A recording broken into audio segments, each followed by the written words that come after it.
Arquitectura novohispana. Identificar las principales características de los diferentes estilos dominantes en la arquitectura durante la época virreinal.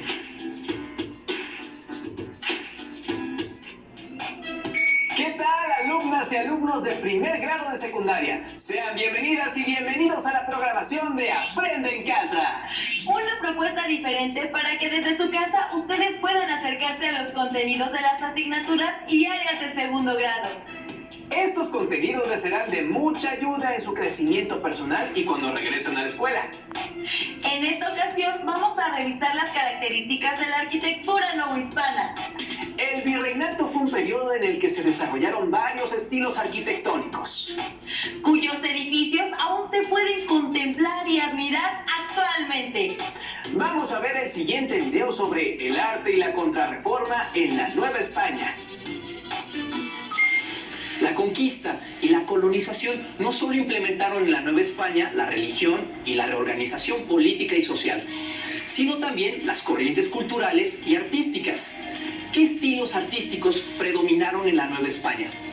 ¿Por qué la mayor parte de la arquitectura, la pintura y la música virreinal expresaban culto al catolicismo y a las festividades religiosas? Veámoslo.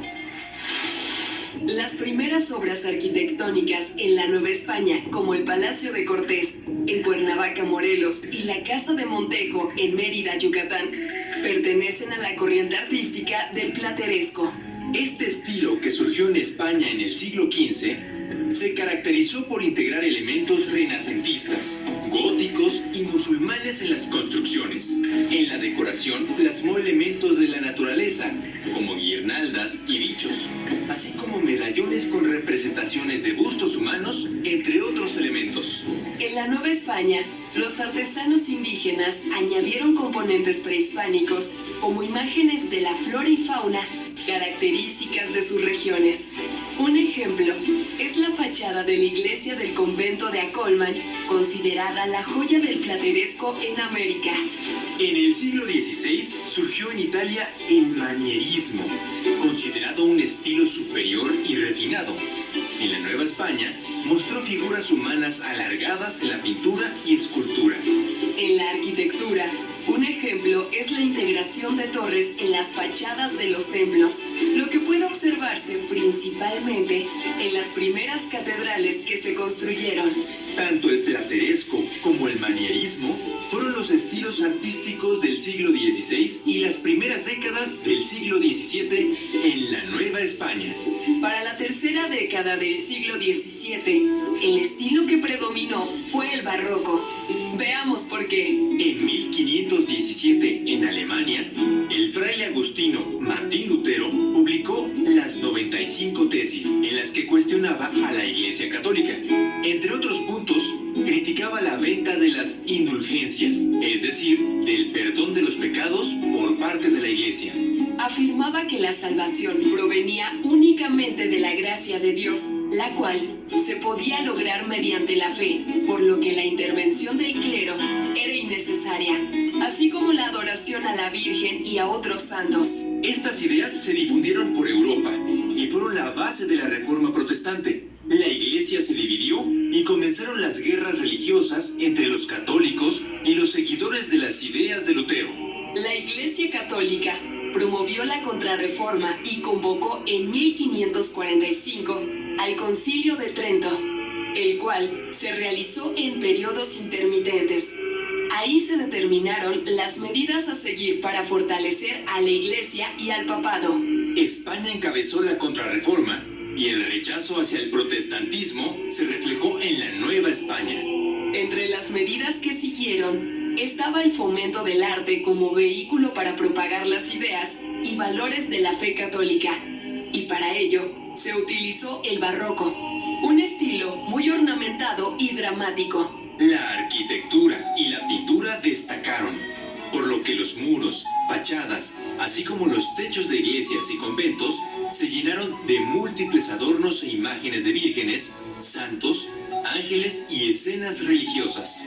Entre los principales pintores del barroco se encontraban Miguel Cabrera, Cristóbal de Villalpando, Sebastián López de Arteaga, la familia de los Juárez, los José Chávez y los Rodríguez. En la música destacaron Juan Gutiérrez de Padilla, Francisco López Capillas y Manuel de Sumaya. Y en la literatura, Sor Juana Inés de la Cruz, Carlos de Sigüenza y Góngora y Juan Ruiz de Alarcón fueron sus más importantes exponentes.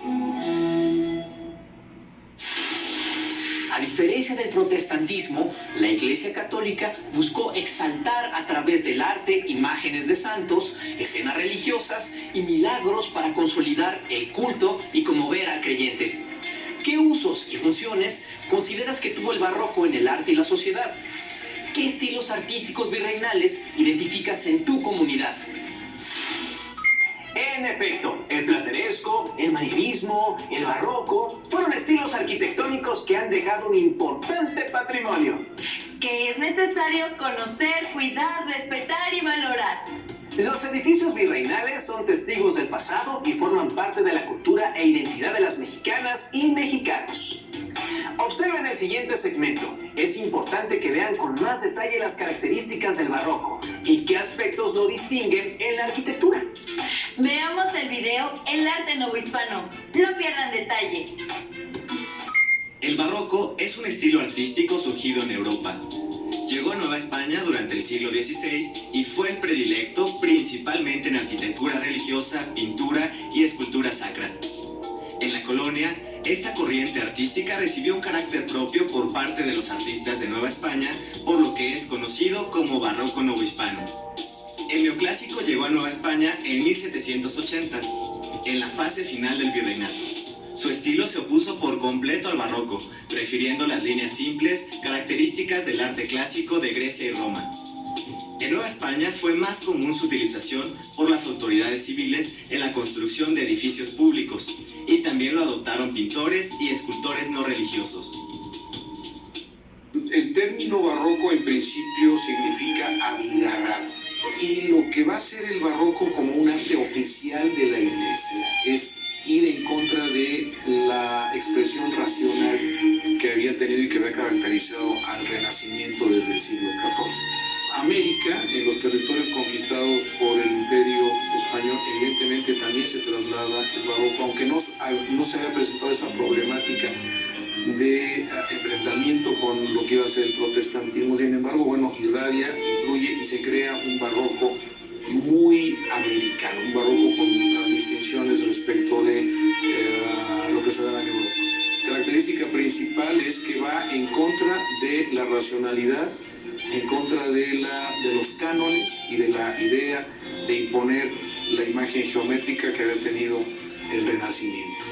En América y en particular en la Nueva España, ¿cómo se va a distinguir en la arquitectura? Fundamentalmente por la policromía, la gran cantidad de colores que van a surgir en las fachadas y en los interiores.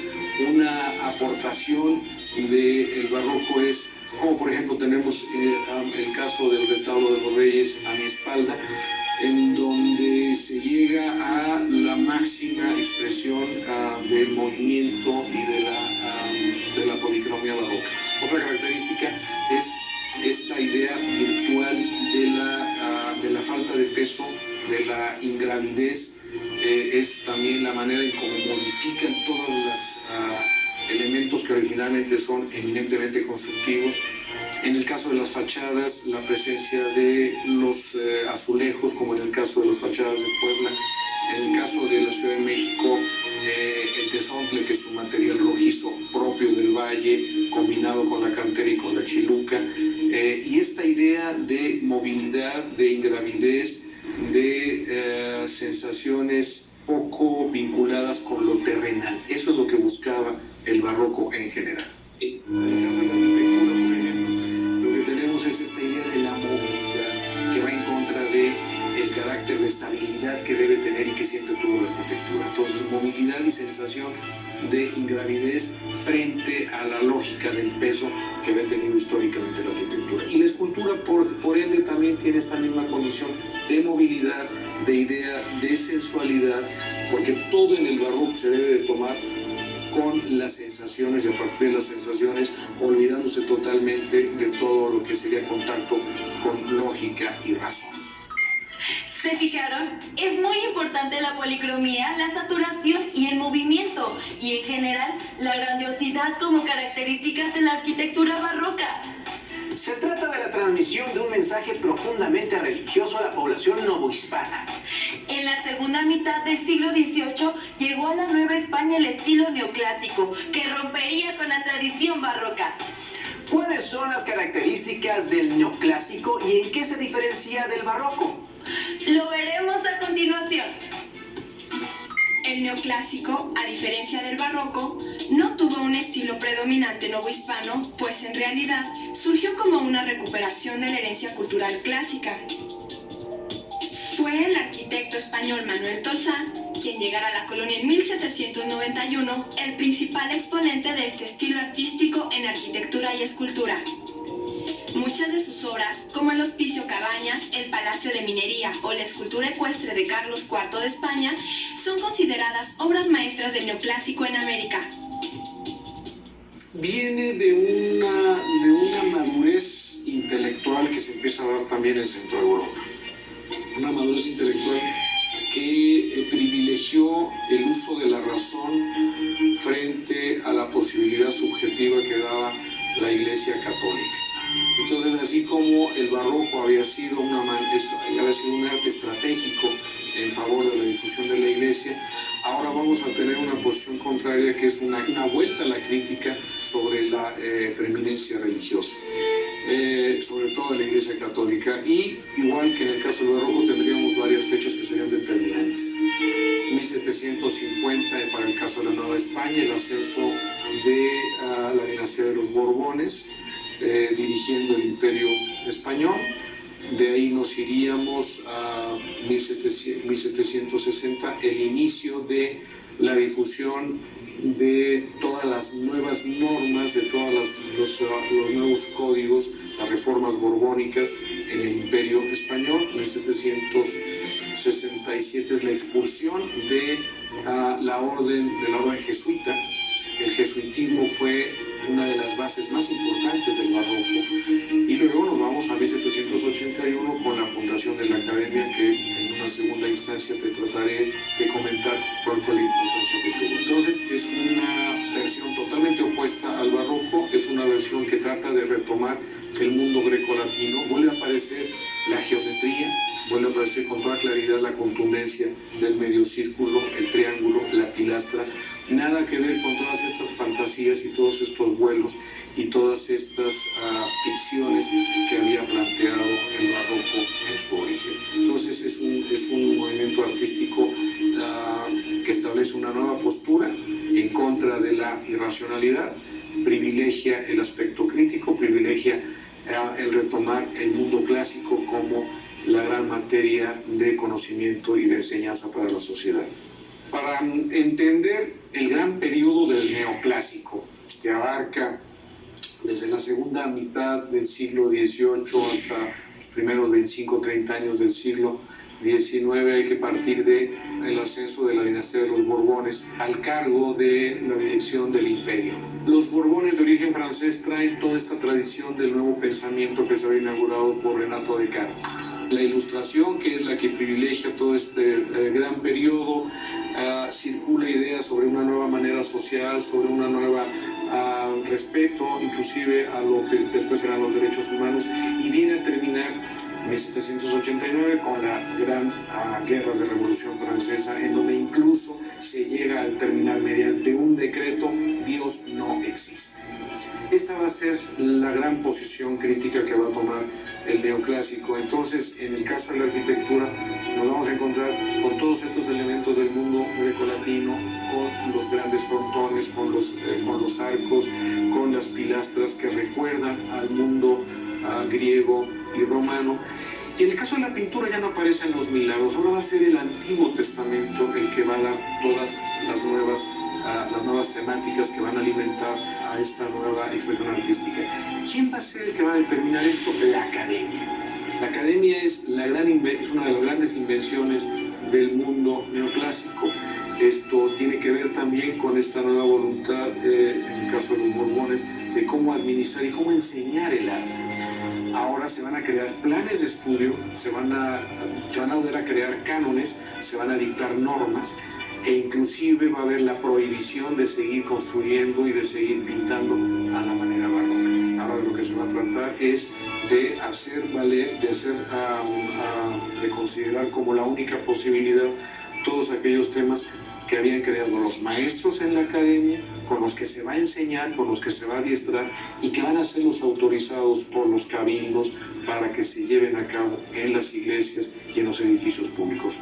Y por último, otra de las grandes características del mundo neoclásico va a ser el que los edificios más importantes van a ser edificios civiles. Ya no va a ser la iglesia la que va a llevar la conducción de la construcción en la ciudad. Ahora van a ser los hospitales, las escuelas, los grandes depósitos de alimentos, los edificios militares, los que van a determinar la nueva conformación del paisaje. Va a ser el mundo civil frente al mundo de la iglesia que había privado en el periodo anterior. Actualmente, México conserva un gran acervo arquitectónico, pictórico y escultórico del periodo colonial, que es parte de la riqueza cultural y del patrimonio no solo nacional, sino de la humanidad. Visto lo anterior, hay que destacar la vuelta al mundo grecolatino que impulsó el neoclásico, así como el uso de la geometría y la influencia de la razón, en contraposición al sentimiento religioso del barroco. Debe resaltarse también que los edificios más destacados del neoclásico eran civiles, ya no religiosos. Antes de finalizar, nuevamente les hacemos un llamado para que fomenten la empatía y el respeto con sus familiares. Debe ser una oportunidad para convivir en armonía con quienes más queremos y más nos quieren. Es momento de hacerlo por ellos. Las y los invitamos a consultar más sobre el tema en su libro de texto de historia. Les dejamos algunas preguntas que les pueden servir para profundizar en lo que acaban de aprender. ¿Cuáles son las características del barroco? ¿Qué sentimientos buscaba despertar en las personas? ¿Cuáles son las características del neoclásico? ¿En qué se distingue del barroco? Guarden sus respuestas en la carpeta de experiencias y posteriormente compártanlas con sus compañeras y compañeros. ¡Hasta muy pronto!